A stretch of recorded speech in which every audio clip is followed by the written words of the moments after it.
abrimos mais um programa na área da segurança pública, com o tema hoje, segurança no trânsito. Para este embate, para esse debate, nós convidamos dois profissionais de área distinta, com um currículo considerável. À minha esquerda, Sargento Pastório, do Comando Rodoviário, então, da nossa Brigada Militar, Policiamento Rodoviário, trabalha no Grupo de Montenegro, profissional de larga experiência, com graduação na área, é professor, enfim, tem a teoria e tem a prática. Então, Sargento Pastório, boas-vindas ao nosso debate, à nossa discussão, e de antemão também muito obrigado por atender o nosso convite. À minha direita, professora Cristina Pires, graduada, pós-graduada em mídias na educação, participou, tem vários cursos na área, na EPTC, em Novo Hamburgo, trabalhou por longo tempo pelo trânsito, pelo Movimento Gaúcho do Trânsito Seguro, hoje sob a chefia há um bom tempo aí do nosso amigo Schiavon. Ricardo foi meu colega de pós-graduação em segurança do trânsito pela Universidade Luterana do Brasil, nossa UBRA do Campo de Canoas.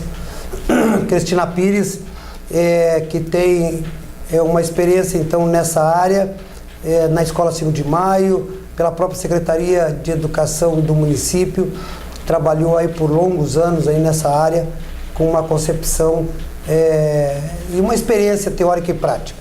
Bom, apresentando nossos debatedores, eu trago de plano uma breve concepção do trânsito. Primeiro, entender que trânsito não é uma questão, não tem questão simples, não é por demais complexa, porque ela faz parte do sistema da humanidade, mas ela traz uma concepção que é a questão comportamental. E quando se fala em comportamento, um conjunto de muitas coisas podem acontecer, né? Por quê? Porque dependem das pessoas.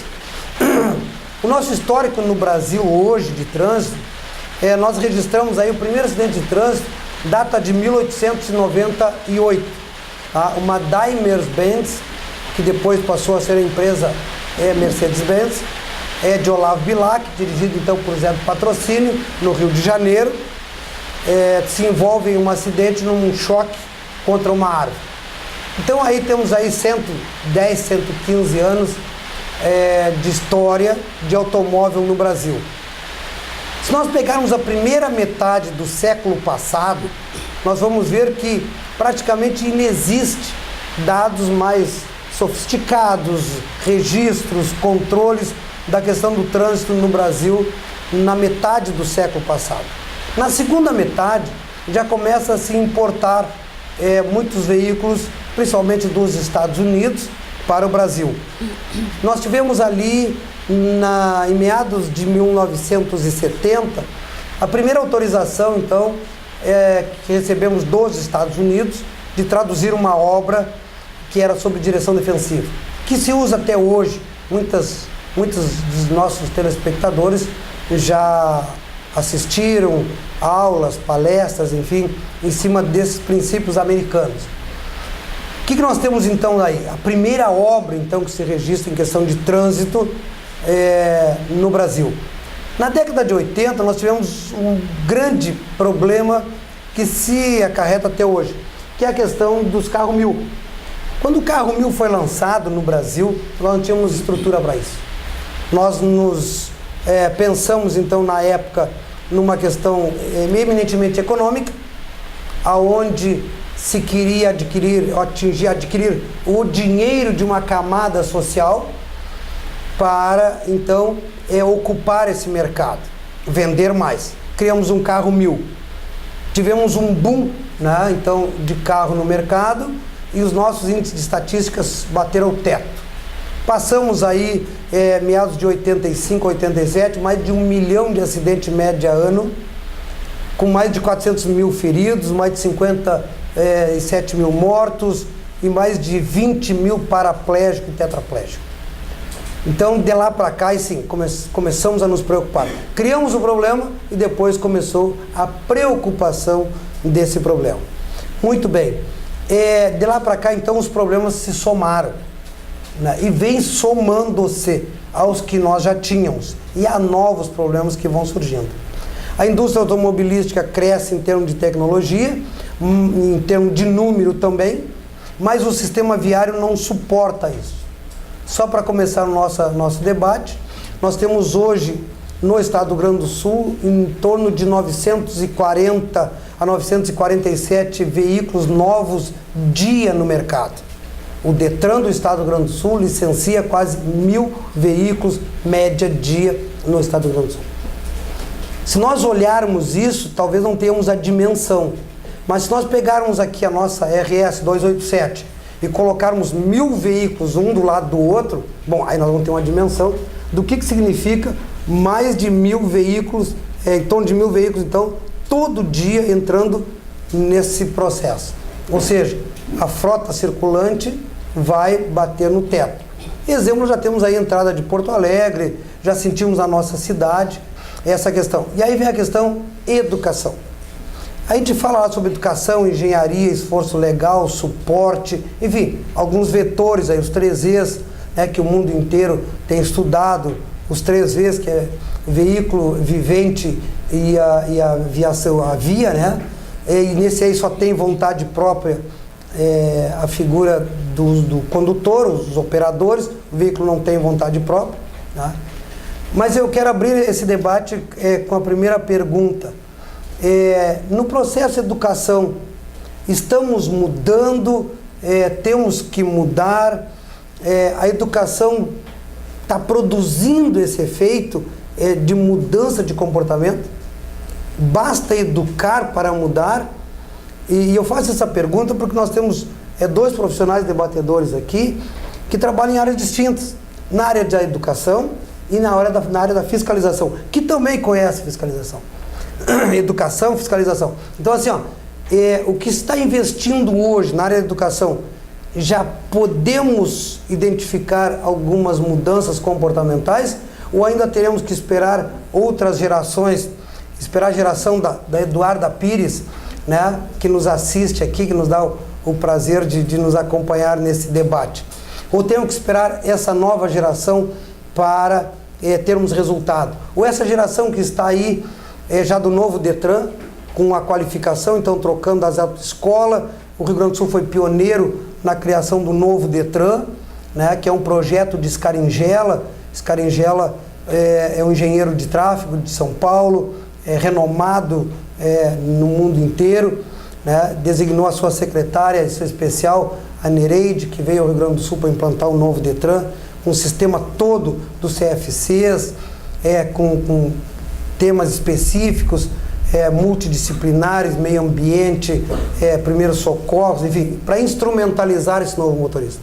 Mas então, abrindo então, Sargento Pastore, essa figura dessa educação que nós estamos hoje passando aos novos motoristas, já se percebe uma mudança de comportamento?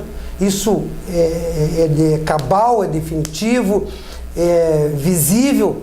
Ou essa mudança ainda não aconteceu em nada? Ou ela é gradual ou tem outros elementos que isso pode interferir para melhorarmos a questão da segurança no trânsito?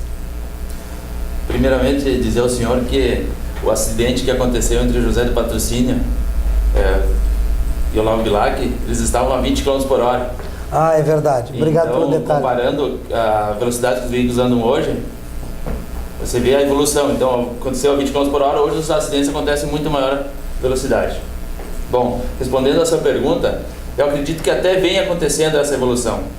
Realmente ela vem acontecendo, as escolas vêm demonstrando interesse, principalmente as que eu posso dizer ao senhor que as que fazem limite com a rodovia, com a qual a gente tem um trabalho na área da educação, elas vêm demonstrando interesse, os professores vêm demonstrando interesse nesse sentido, de orientar os alunos, mas esse quadro mudará quando eles chegarem à fase adulta, porque o que se percebe é quando os pais vão buscar as crianças na escola, e isso eu observo na onde os meus filhos estudam, estacionado em fila dupla. Ah, mas eu só vou deixar meu filho.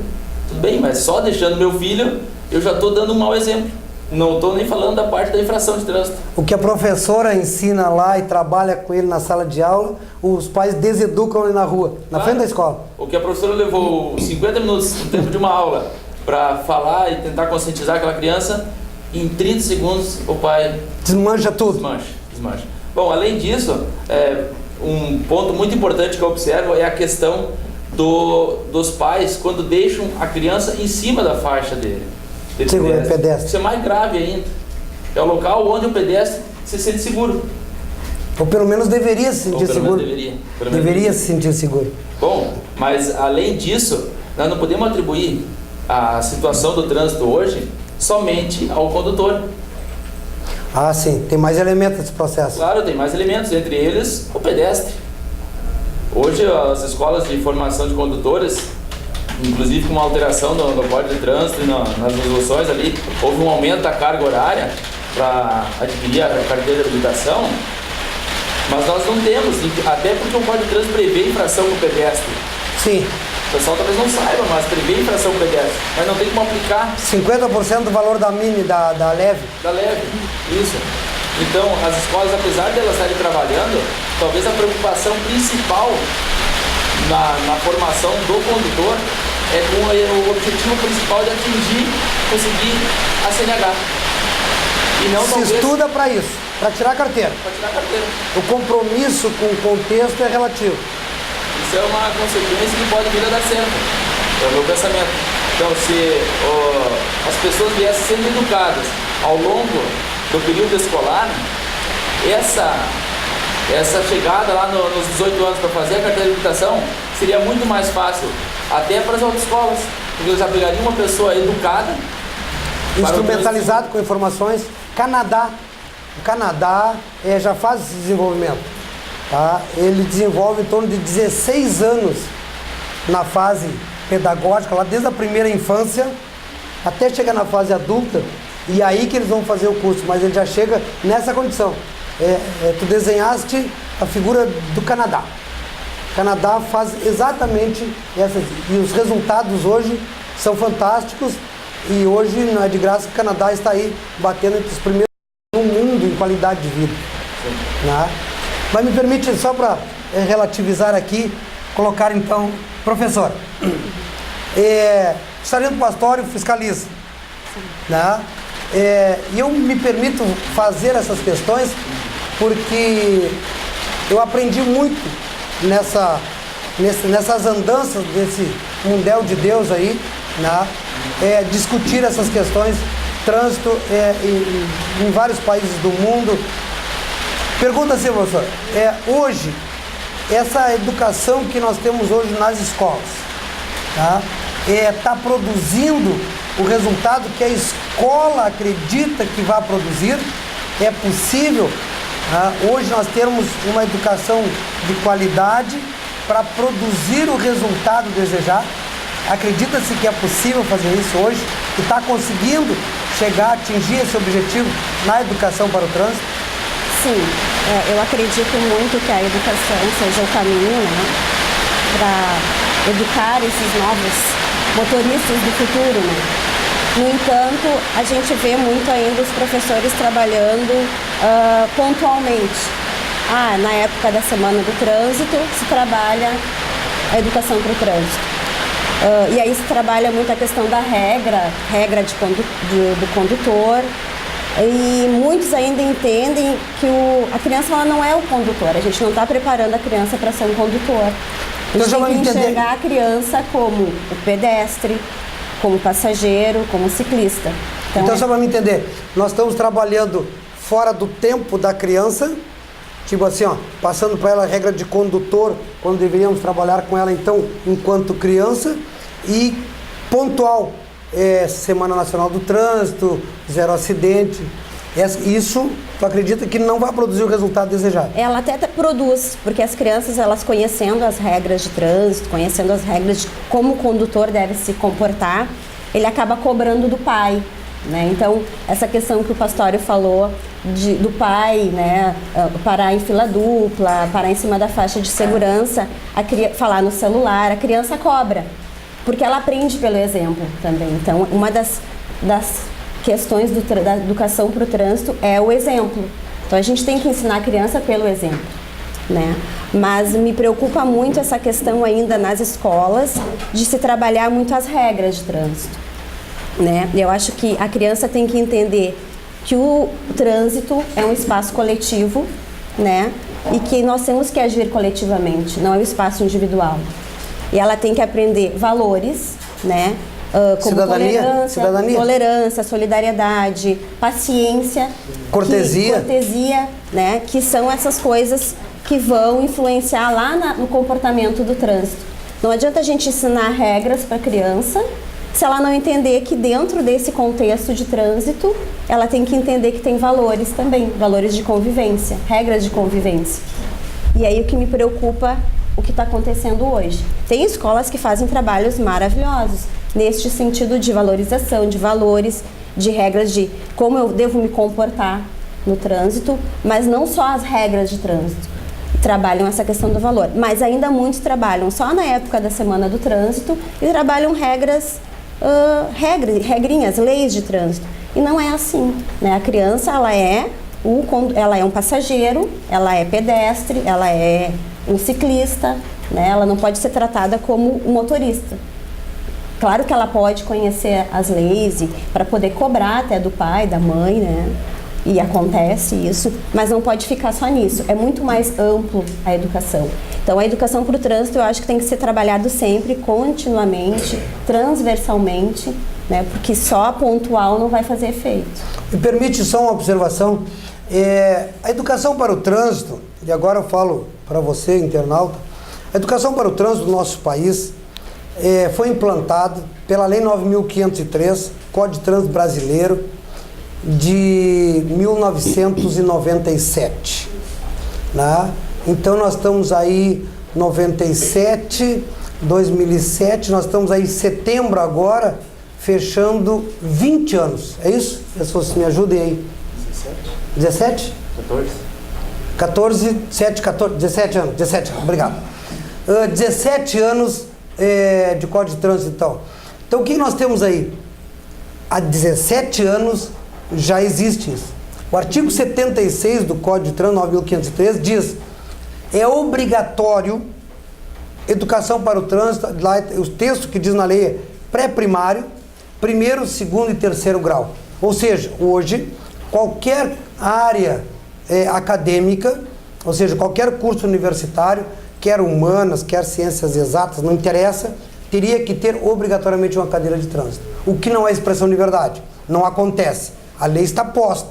A questão é cumprir.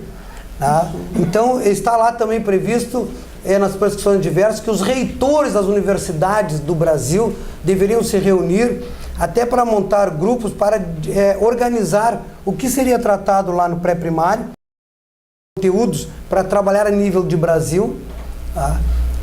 Primeiro grau, segundo grau, terceiro grau, etc. e tal. Né, que é o ser fundamental. Ensino fundamental, ensino médio e pré-escola. Isso. Educação infantil, no caso. Educação infantil. Isso. Tá. A professora traduzindo para nós aqui as nomenclaturas do dia de hoje. Mas então assim, ó, é lei, é obrigatório. Né? Os órgãos públicos precisam implantar isso. Por que não acontece? Bom, tem um conjunto de questões aí. Primeiro, vontade política de cumprir a lei.